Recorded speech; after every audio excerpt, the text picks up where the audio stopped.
দাজ্জালের ফিতনা ও অলৌকিক পরীক্ষা। এখন প্রশ্ন হল, যদি দাজ্জাল একজন সাধারণ মানুষ হয় তাহলে কেন পৃথিবীর এত মানুষ তাকে অনুসরণ করবে? উত্তর হল, আল্লাহ তাকে মানুষের জন্য এক মহাপরীক্ষা হিসেবে পাঠাবেন। তাকে এমন কিছু ক্ষমতা দেওয়া হবে যা দেখে সাধারণ মানুষ বিস্মিত হয়ে যাবে। রাসূলুল্লাহ সাল্লাল্লাহু আলাইহি ওয়াসাল্লাম বর্ণনা করেছেন, দাজ্জালের সঙ্গে এমন কিছু থাকবে যা মানুষের কাছে জান্নাত ও জাহান্নামের মতো মনে হবে, কিন্তু নবী সাল্লাল্লাহু আলাইহি ওয়াসাল্লাম আমাদের সতর্ক করে বলেছেন, যেটিকে মানুষ জান্নাত মনে করবে সেটি প্রকৃতপক্ষে জাহান্নামের পথ, আর যেটিকে জাহান্নাম মনে করবে সেটিই হবে নিরাপত্তার পথ।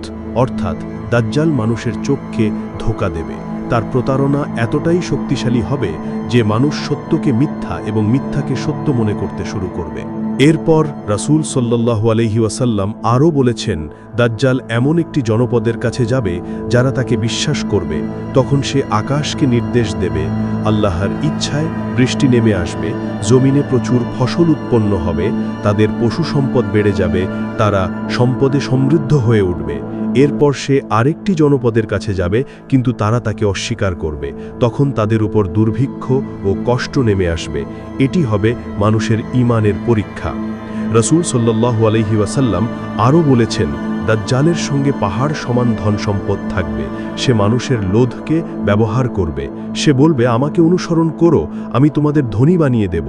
অনেক মানুষ শুধু দুনিয়ার সম্পদের লোভে তার অনুসারী হয়ে যাবে।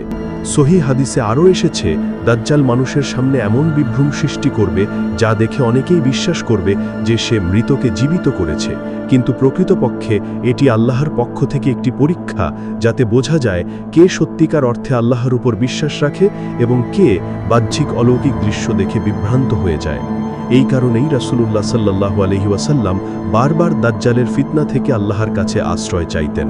তিনি তার সাহাবীদেরও নির্দেশ দিয়েছেন যেন প্রত্যেক নামাজে দাজ্জালের ফিতনা থেকে আশ্রয় প্রার্থনা করা হয়, কারণ দাজ্জালের বিরুদ্ধে সবচেয়ে বড় অস্ত্র হবে দৃঢ় ঈমান, কোরআনের জ্ঞান এবং আল্লাহর প্রতি পূর্ণ আস্থা।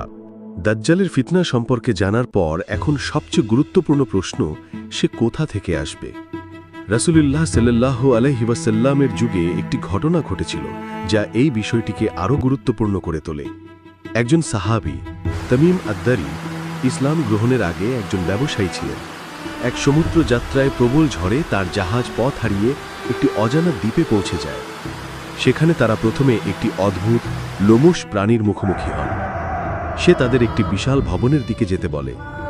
ভবনের ভেতরে তারা দেখতে পান একটি বিশাল দেহী মানুষ, যার হাত গলায় বাঁধা এবং পা লোহার শিকলে আবদ্ধ। সে তাদের বিভিন্ন প্রশ্ন করে, মদিনায় কি সেই নবী এসে গেছেন? মানুষ কি তার অনুসরণ করছে? আরবের কিছু নির্দিষ্ট স্থানের অবস্থা কি? সব প্রশ্নের উত্তর শোনার পর সে বলে, আমি মাসিহ আদ-দাজ্জাল, অচিরেই আমাকে বের হবার অনুমতি দেওয়া হবে। পরে তামিম আদ-দারি রাদিয়াল্লাহু এই ঘটনা মুহাম্মদ সাল্লাল্লাহু আলাইহি ওয়াসাল্লামকে জানালে তিনি সাহাবীদের সামনে তা বর্ণনা করেন এবং বলেন যে এই ঘটনা তার পূর্বে বর্ণিত তথ্যের সঙ্গে সামঞ্জস্যপূর্ণ। দাজ্জাল পৃথিবীতে কতদিন থাকবে? সহিহ হাদিসে এসেছে, দাজ্জাল পৃথিবীতে মোট 40 দিন অবস্থান করবে, কিন্তু এই 40 দিন সাধারণ দিনের মতো হবে না।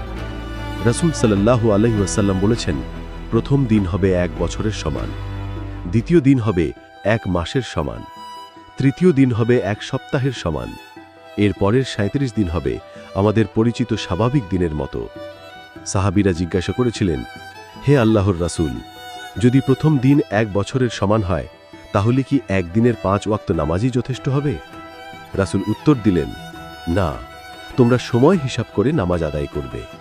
এটি থেকে বোঝা যায় ইসলাম কঠিন পরিস্থিতিতেও ইবাদতের গুরুত্ব কমিয়ে দেয় না। মক্কা ও মদিনায় কেন প্রবেশ করতে পারবে না? দাজ্জাল প্রায় সমগ্র পৃথিবী ভ্রমণ করবে, কিন্তু 2টি শহরে সে প্রবেশ করতে পারবে না, মক্কা, মদিনা। রাসূল সাল্লাল্লাহু আলাইহি ওয়াসাল্লাম বলেছেন, এই 2 পবিত্র নগরের প্রতিটি প্রবেশপথে ফেরেশতারা পাহারা দেবেন। দাজ্জাল যতই চেষ্টা করুক সে সেখানে প্রবেশ করতে পারবে না।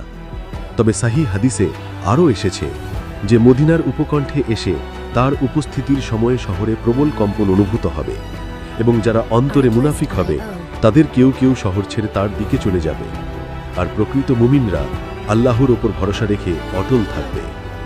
আরেকটি গুরুত্বপূর্ণ প্রশ্ন, কারা দাজ্জালের অনুসারী হবে, কেন এত মানুষ তার প্রতারণায় বিশ্বাস করবে, এবং কিভাবে একজন মুসলিম নিজেকে এই ভয়াবহ ফিতনা থেকে রক্ষা করতে পারে, এসব নিয়ে আলোচনা করব পরবর্তী পর্বে ইনশাআল্লাহ।